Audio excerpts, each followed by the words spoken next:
Subacromial impingement etiology.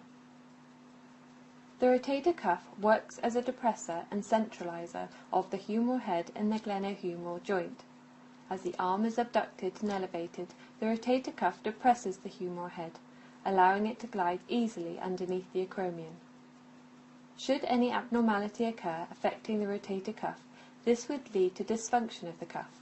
Therefore, as the arm is elevated and abducted, the depressing and centralizing effect would be lost, and the humeral head would ride upwards closer to the acromion at risk of causing impingement.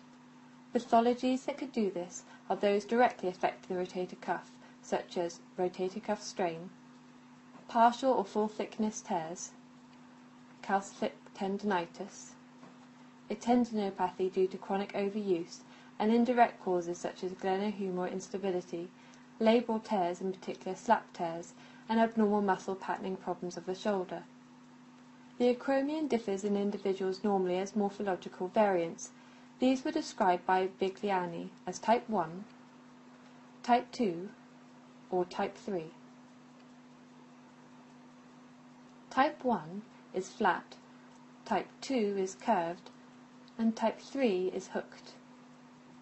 A person with type 2 or type 3 acromion would be at a higher risk of impingement due to the narrowing of the acromiohumeral space.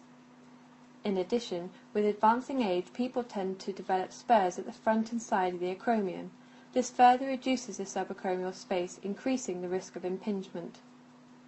Therefore, somebody with a rotator cuff injury who has a type 3 acromion and is in their 50s has a very high risk of developing significant impingement compared to a patient in their 20s sustaining a supraspinatus strain who may have a type 1 acromion and no spurs.